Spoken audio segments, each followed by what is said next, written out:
इसका full form होता है chief justice of India. Chief justice of India.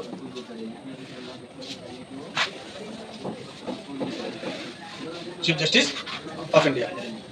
ये क्या होते हैं? दरअसल सुप्रीम कोर्ट के सीजीआई होते हैं, यानी चीफ जस्टिस होते हैं। तो इसको हिंदी में बोलते हैं मुख्य न्यायाधीश बोलते हैं। क्या बोलते हैं? मुख्य न्यायाधीश बोलते हैं, समझे?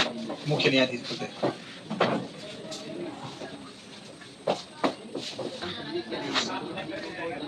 चीफ जस्टिस ऑफ इंडिया यानी सुप्रीम कोर्ट के मुख्य न्यायाधीश, समझे? और संसद, संसद यानी कि संसद में जितने एमपीज होंगे, समझे? एमपी होंगे। अब सोचो इसका शक्ति इतना है, इतना पावर है ना कि ये सीजीआई जो है, चीफ जस्टिस जो है ना, ये संसद के बारे में बोल सकता है, ना ही संसद सीजीआई के बारे में बोल सकता है। यानी सीजीआई जो है, सीजीआई के बारे में ना ही संसद बोल सकता है और ना ही संसद यानी कोई एमपी सीजीआई के बारे में बोल सकता है।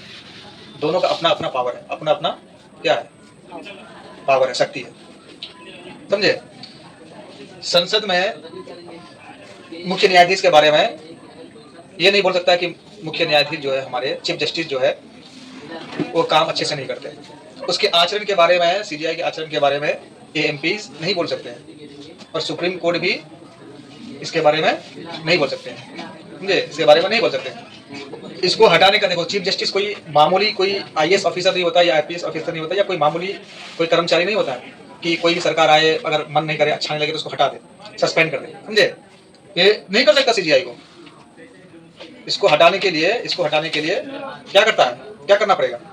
संसद में महाभियोग चलाना पड़ेगा। क्या चलाना पड़ेगा?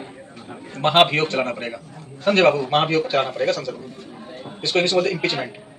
महाभियोग द्वारा तभी सीजीआई को हटा सकता है, वरना सीजीआई को नहीं हटा सकता है, समझे? बिल पारित करना पड़ेगा। लोकसभा का दोनों सदनों में से, एक राज्यसभा होता है, एक लोकसभा होता है, दोनों सदनों में से कोई एक सदन से एक पहले बिल पारित करना पड़ेगा, तब वहां से फिर वो दूसरी सभा में आएगा। वहां से भी पारित होने के बाद तब सीजीआई का महाभियोग लग सकता है, तब उसका पद हट सकता है। जिस प्रकार राष्ट्रपति को हटाने के लिए किया जाता है, उसी प्रकार करना पड़ेगा, अन्यथा नहीं होगा, समझे? तो इसका पावर समझ गए? क्या पावर होता है इसका, समझ गए?